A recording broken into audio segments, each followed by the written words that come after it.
ሰላም ጤና ፍቅር በረከት ተመኘንላችሁ ውድ ቤተሰቦቻችን በእያላችሁበት የዓለም ዳርቻ ሁሉ እንደምን ቆያችሁን። አብራችሁን ስለምትሆኑ ከወዲሁ እናመሰግናለን። እንደተለመደው በከበረው ስጦታችሁ በላይክ በኮሜንት በሼር አብራችሁን እስከ መጨረሻው ዘለቁ። ሮማን ጸጋዬ ነኝ ከአክሱም ቲዩብ። ሰናይ ቆይታ ይሆንላችሁ። ከጎንደር ስንጀምር በኢትዮጵያ ተጨባጭ ሁኔታ እንግዲህ ከባህር ከውቅያኖስ ትንሽ ራቅ ያለነን እንደ አሜሪካ አይነት ግዙፍ የቶርኔዶ ሽክርክሪት ይፈጠራል ብለን ባንጠብቅም ግን በዚህ በክረምት ወቅት ቶርኔዶ የሚመስል ከባድ ያውሎ ነፋስ ተከስቷል ማለት ነው። በጣም አስፈሪ ነበረ። የተላኩ ቪዲዮዎችም እንደሚያሳዩት አሁን ማህበራዊ ሚዲያ ላይ እየተንቀሳቀሱ ያሉ በእጅ ስልክ የተቀረጹ ቪዲዮዎች እንደሚያሳዩት በጣም ነበረ የሚያስፈራው ማለት ነው። ቤትን ተሸክሞ የሚሄድ አቅም ያለው ነፋስ ነበረ በጎንደር የተከሰተው ማለት ነው። እንዲሁም እንዳልኳችሁ በሐዋሳም ደቡብ ክልል አካባቢዎች የታየው ከፍተኛ ጉዳት አለ ማለት ነው። በዚሁ ክረምት የክረምቱ ከባድ ደመና ድንገት ወደ ታች በኃይል ሲፈነዳ እንግዲህ በጎንደር የታየው አውሎ ነፋስ የቆርቆሮ ጣሪያዎችን ነቅሏል፣ ዛፎችን ሰባብሯል፣ የመብራት እንጨቶችን የመጣል አቅም ነበረው። ሰዎች በፍጥነቱና በኃይለኛነቱ ምክንያት ቶርኔዶ መጣ፣ ሳይክሎን መጣ እያሉ ነበረም። በሐዋሳም እንግዲህ መሰረተ ልማት ውድመትን ተከስቷል እየተባለ ነው። በሐዋሳ ከተማና በዙሪያዋ ከባድ ዝናብ ጋር ተያይዞ የመጣ ኃይለኛ ነፋስና የጎርፍ መጥለቅለቅ አዳዲስ የኮሪደር ልማቶች፣ የመንገድ ዳር መብራቶች፣ የግንባታ አጥርና የንግድ ቦታዎችን እንዳፈራረሰ ነው የተነገረው ማለት ነው። ስለዚህ አሁን አውሮፓ ላይ ዕለት ዕለት የምንገናኝበት ይሄ ክላይሜት ቼንጅ የአየር ንብረት ለውጥ ከፍተኛ የሆነ ዘግናኝ የሆነ ውድመትን እያደረሰ ነው። እንግዲህ ኢትዮጵያ ምልክቱ እየታየ ነው የቆየው ማለት ነው። ውድ ቤተሰቦቻችን እንግዲህ ሌሎች ደግሞ ሰሞኑን ቆይታ ያደረግንባቸው እነ ፈረንሳይ ለምሳሌ የጎስት ከተማ ሆናለች እየተባለ ነው። ፊልም ነው የሚመስለው። ይሄ ትክክለኛ እውነተኛ ታሪክ አይደለም ሁሉ እየተባለ ነው ማለት ነው። ፈረንሳይ ብቻ ሳትሆን ስፔንም እንዲሁ በጣም ዘግናኝ የሆነ ቢፎር ኤንድ አፍተር ብለው ያወጡት ቪዲዮ ራሱ በጣም ነው የሚያሳቅቀው ማለት ነው። እና እንደ ዘንድሮ የከበደበት ጊዜ የለም። የአየር ንብረት ለውጥ በጣም እንግዲህ ተፈጥሮ አብዮት አስነስቷል ማለት ነው። ቀደም ሲል በውበታቸው በመልካም አየር ጠባያቸው በወይን እርሻዎቻቸው የሚታወቁ የደቡብ ምዕራብ ፈረንሳይ መንደሮች አሁን ወደ አሰቃቂ የዝምታ ቀጠና ወይ ደግሞ የጎስት ከተማ ተቀይረዋል። ወደ 240 አባወራ ቤቶች በአይነ ጥቅሻ ውስጥ አመድ ሆነዋል። ከ220 ሺህ በላይ ሰዎች ህይወታቸውን ለማዳን የሺህ ዓመታት ታሪክን ያላቸውንም ቀያቸውንም ንብረታቸውንም ጥለው እንደተሰደዱ መረጃዎች ያሳያሉ። ከ240 ሺህ ሄክታር በላይ አረንጓዴ ጫካ መሬት በአይን እይታ ውስጥ ሙሉ በሙሉ በሰደድ እሳት ተበልቷል ማለት ነው። የአውሮፓ ህብረት የአደጋ ጊዜ ማዕከል ኃላፊዎች ሁኔታውን ሲገልጹ የቀጣዮቹ ቀናት ሁኔታ በጣም ከባድ ይሆናል ብለው ነበረ። አዎ ይሄ የትላንት ፍርሃት ወይ ደግሞ ትንቢት አይደለም። በነገራችን ላይ ዛሬ በአይናችን እያየን ያለነው አስፈሪ እውነታ ነው። መላው አውሮፓን አሜሪካን ጨምሮ እያመሰ ያለው ማለት ነው። እና እሳቱ ከፈረንሳይና ከስፔን አልፎ ወደ ጣሊያንና ግሪክ ማዕከላዊ አውሮፓ አቅጣጫውን እያሰፋ ነው። ማንም ሊያቆመው አልቻለም። ይህን ሰደድ እሳት አየሩ በጤስ ተሸፍኗል። ሰማዩ የቀይና የጥቁር ቀለም ድብልቅ ሆኗል። ነገር ግን አደጋው እዚህ ጋር ብቻ አልቆመም። ተፈጥሮ በፈረንሳይ ያስመዘገበችው ጥፋት የመጨረሻው ሳይሆን የትልቁ አህጉራዊ አደጋ መጀመሪያ ነው እያሉ ነው ሳይንቲስቶቹም።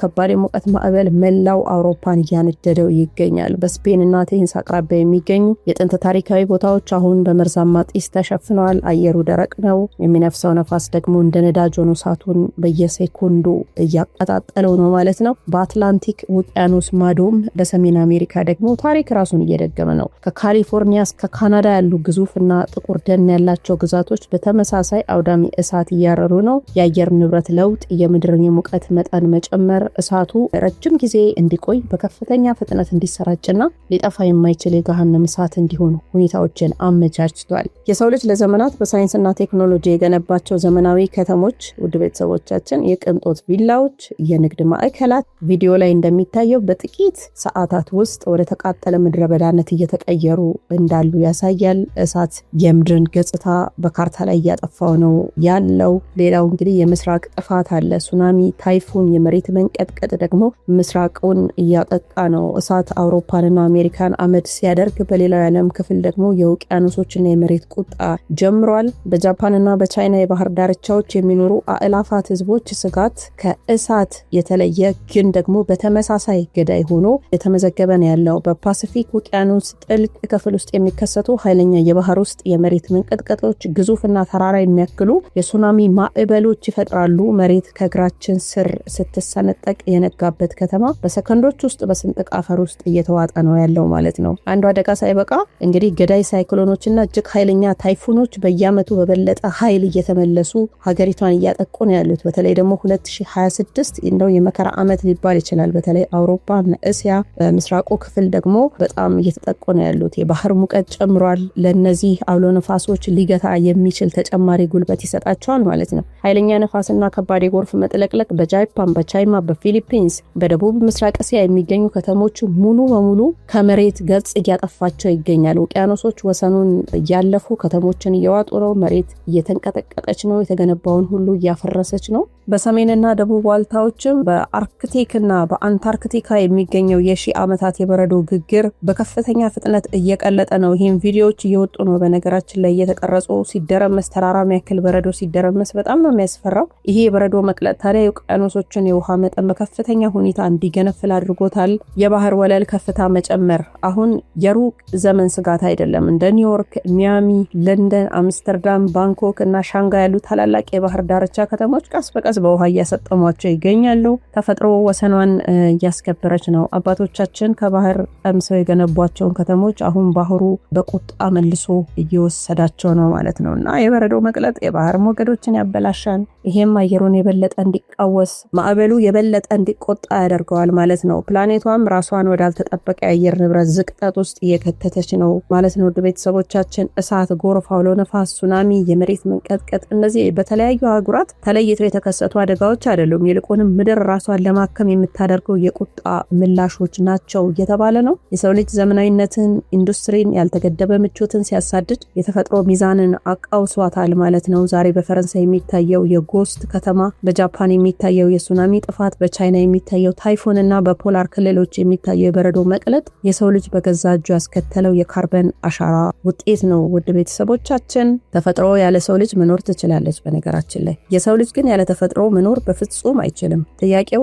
ምድር ትተርፋለች ወይ የሚለው አይደለም። ምድር በተለያየ መንገድ ትተርፋለች። ዋናው ጥያቄ የሰው ልጅ በራሱ እጅ ባመጣው አደጋ ውስጥ አብሮ ይተርፋል ወይ የሚለው ነው እና እንግዲህ በፈረንሳይም በደቡብ ምዕራብ ፈረንሳይ በተለይ ደግሞ ማለት ነው ጊሮንዲ ክልል በተከሰቱ ታላላቅ የጫካ ቃጠሎች ዙሪያ በዓለም አቀፍ ሚዲያዎች የተረጋገጡ ትክክለኛ አሃዞችም አሉ። አሁን ለምሳሌ የተፈናቀሉ ሰዎች በጂሮንድ ክልል ብቻ ከ36,000 እስከ 40,000 የሚጠጉ ነዋሪዎችና ቱሪስቶች ለጊዜው ከቤታቸውና ከካምፖቻቸው እንዲወጡ ተደርገዋል። 220,000 የሚባልም በመላ አውሮፓ በሙቀት ማዕበል ቃጠሎ ምክንያት ጥንቃቄ ያደረጉ አጠቃላይ ሰዎችን የሚያጠቃልል ነው። በነገራችን ላይ የተቃጠለ መሬት ደግሞ በጂሮንድ ክልል ብቻ ወደ 30,000 ሄክታር በመላው ፈረንሳይ በአመት ውስጥ ወደ 66 ሄክታር ደንና ሳር ምድር ነዷል። የወደሙ ቤቶችም አሉ። በደርሰን የሚቆጠሩ ቤቶች፣ የቱሪስት ካምፖች፣ ምግብ ቤቶች ወድመዋል። የሰው ህይወት እንዳይጠፋ ግን ፈጣን እርምጃ ተወስዷል የተባለ ነው። እንደውም በጣም ብዙ ህዝብ ማለቅ ሲኖርበት፣ በጣም ብዙ ህዝብ መሞት ሲኖርበት በጣት የሚቆጠሩ ሰዎች ናቸው አደጋው የደረሰባቸው እና እንደው እግዚአብሔር ጣልቃ ገብቶልናል ብዬ ነው ማስበው እንጂ እንግዲህ ሰደድ እሳትን ሮጦ ማምለጥ የሚችል ማን ነው? ይህንን ሁሉ የሚገነፍል ባህር ሮጦ ማምለጥ የሚችል ወይ ደግሞ በቴክኖሎጂ ማምለጥ የሚችል ማን ነው? እግዚአብሔር አሁንም ቁጣውን በመጠኑ ቁንጥጫውን በመጠኑ አድርጎልናል ብዬ ነው ምለው። ምክንያቱም ዓለም ላይ እንደመጣው ቁጣ ቢሆን ኖሮ የሰው ልጅ አንድም ባልተገኘ ነበረ። በጣም ከፍተኛ የሆነ ቪዲዮ ላይ እንደምታዩት ዘግናኝ የሆነ ጎርፍ፣ ገዳይ አውሎ ነፋሶች፣ ሰደድ እሳት እንዴት ፍጥነቱ ራሱ እንዴት እንደሚያስፈራ በአይነ ጥቅሻ ነው እንግዲህ ከተማን እየዋጠ ያለውና ከዚህ ሁሉ ነገር ውስጥ የሰው ልጅ በጅምላ አለማለቁ በጣም ነው እኔ እየገረመኝ። በቀጥታ በእሳቱ ምክንያት በፈረንሳይ የሞቱ ሰዎች በጣም ጥቂት ናቸው፣ አይገርማችሁም? ነገር ግን ከእሳቱ ጋር ተያይዞ በመጣው ከባድ የሙቀት ማዕበል ምክንያት በሺዎች የሚቆጠሩ አረጋውያን በእርግጥ ለጤና መታወክ ተዳርገዋል፣ ሆስፒታሎች ተጨናንቀዋል። ግን እንደ አደጋው እንደ ቁጣው እንደሚታየው የተፈጥሮ ቁጣ ግን ምንም ሰው መትረፍ አልነበረበትም። እንደው ለእኛም መትረፍ ነበረበት በጣም ከማስፈራቱ የተነሳ ማለት ነው። ሌሎች ሀገራትም አሉ እነ ግሪክ አሉ፣ አሜሪካ እያንዳንዱ ከተማዋ ግማሹ በሙቀት ግማሹ በጎርፍ ግማሹ በሌሎች ነገሮች እየታመሰች ነው። አሜሪካ ጃፓንን ይኸው የመሬት መንቀጥቀጧ በጣም አስፈሪ ነበር።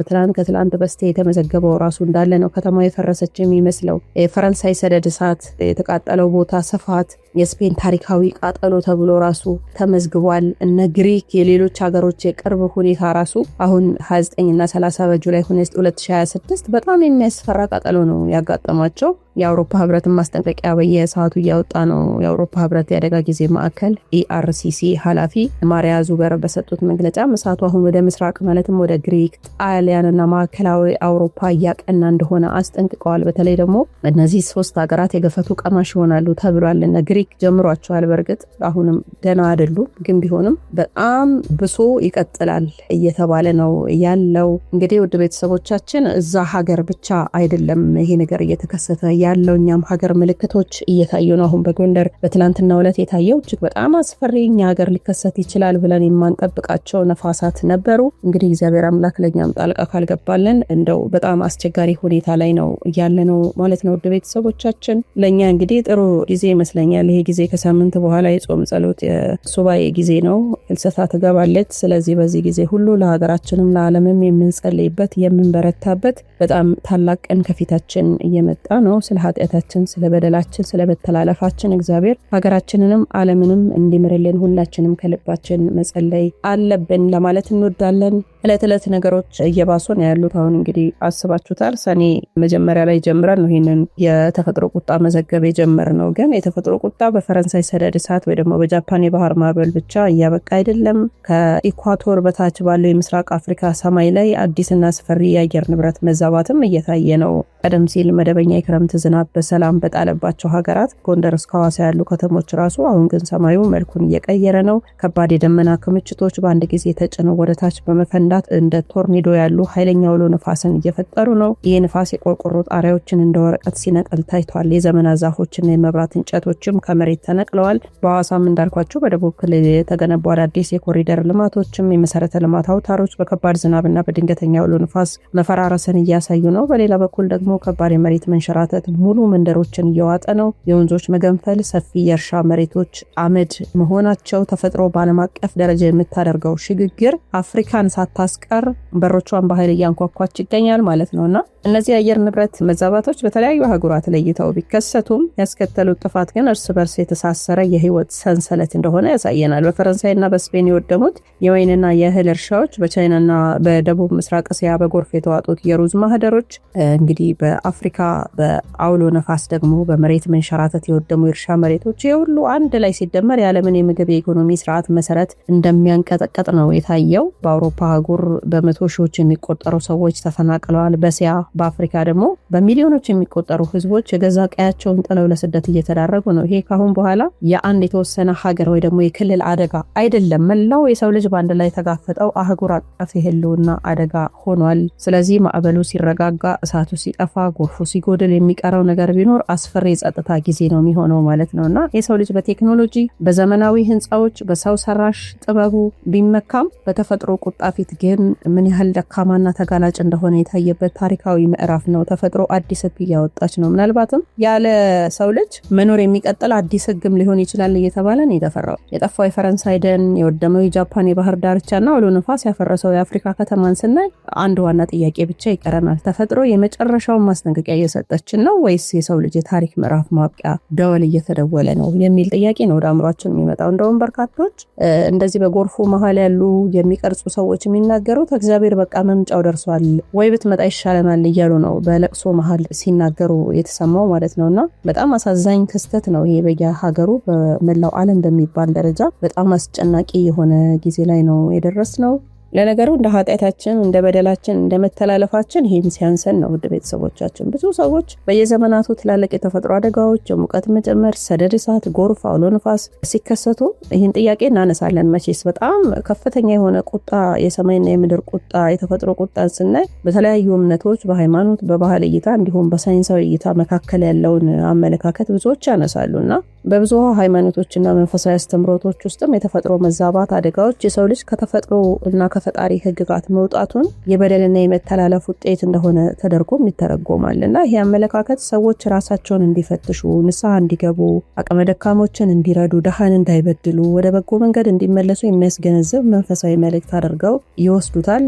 እኔም በግል ይሄ የግል አስተያየቴ ነው። ሁሉም ነገር በእግዚአብሔር እጅ አለ፣ ተፈጥሮ በእግዚአብሔር ስለሚታዘዝ እንደዛ ነው ብዬ ነው እኔ በራሴ ማምነው ማለት ነውና ራሱ አሁን የምናደርገው ይሄ ኢንዱስትሪ ጭሶች ምናምን የሚባሉት ራሱ እኮ መተላለፍ ነው፣ የእግዚአብሔርን ሕግ መተላለፍ ነውና ተፈጥሮ በራሱ እንግዲህ የሰው ልጅ አጥፍቶ በራሱ የሚቀጥልበት መንገድ አለ ነው እንደውም እየተባለ ነው። በሳይንሳዊ ተፈጥሮ እይታም እንዳልኳችሁ እንግዲህ በሌላ በኩል ስለ ሳይንስ አደጋዎቹ የሚያየው ከምድር አየር ንብረት መዛባት፣ ካርበን ልቀት መጨመር፣ ከደን መጨፍጨፍ የሰው ልጅ ከተፈጥሮ ጋር ባለው ያልተመጣጠነ ግንኙነት ውጤት እንደሆነ ነው ሳይንሱ የሚነግረን። የሰው ልጅ ተፈጥሮንና አካባቢውን በጥንቃቄ አለመጠበቁና አለመንከባከቡ ይሄ እኮ ታዲያ የእግዚአብሔር ትእዛዝ ነው። እኛ የሆነ ስልጣን የተሰጠን በእንስሶች፣ በእጽዋት፣ በሌሎችም ነገሮች ላይ ሰው ልጅ ነው ስልጣን የተሰጠው ማለት ነው። ስለዚህ እነዚህ የሚመጡ አደጋዎች ከምድር አየር ንብረት መዛባት አንጻር ስናየው ከካርቦን ልቀት የሰው ልጅ ነው የካርበን ልቀትን የሚያመጣው፣ ደን የሚጨፈጭፈው የሰው ልጅ ነው፣ ከተፈጥሮ ጋር ያለው ያልተመጣጠነ ግንኙነት የሚያደርገው የሰው ልጅ ነው። ስለዚህ ተወደደም ተጠላም የኃጢአታችን ውጤት ነው ማለት ነውና የሰው ልጅ ተፈጥሮንና አካባቢውን በጥንቃቄ ያለመጠበቁ አለመንከባከቡ አሁን ለምናየው አደጋ ትልቅ ምክንያት ሆኗል ማለት ነው። በዛም ማለት በዚህ የሰው ልጅ የኃጢአታችን የመተላለፋችን መስመር የማለፋችን ውጤት ነው አሁን የምናየው ማለት ነው። ስለዚህ ጉዳዩን እንደየሰዎቹ የእምነትና የፍልስፍና አመለካከት በሁለት መንገድ ብናየው በመንፈሳዊ መስመር የሰው ልጅ የሞራልና የመንፈስ መዛባት ውጤት አድርጎ ከመመልከት ጀምሮ በሳይንሳዊ መንገድ ደግሞ አሁንም የሰው ልጅ አካባቢውን በጥንቃቄ አለመጠበቁ ያመጣው ተፈጥሯዊ ምላሽ አድርገንም ስንረዳው በሁለቱም ወገን ያለው የሰው ልጅ ነው ማለት ነውና እናንተስ ምን ትላላችሁ? በዚህ ሀሳብ ላይ ያላችሁ የግል አመለካከት ምንድነው? ቤተሰቦቻችን አለማችንስ ወዴት እየሄደች ነው? እናንተ እንደው ምን እየተሰማችሁ ይሆን? አሁን የምታዩአቸው የከተሞች ጥፋት፣ ይሄ ሁሉ ውድመት፣ ይሄ ሁሉ እልቂት፣ ይሄ ሁሉ አስፈሪ ነገር እናንተ ልብ ውስጥ ምን ስለሆነ ይመስላችኋል? ይህንን ሀሳባችሁን ብታጋሩን ደስ ይለናል። አብራችሁን ስለነበራችሁ እጅግ አድርገን እናመሰግናለን። ሰላም ለሀገራችን፣ ሰላም ለምድራችን።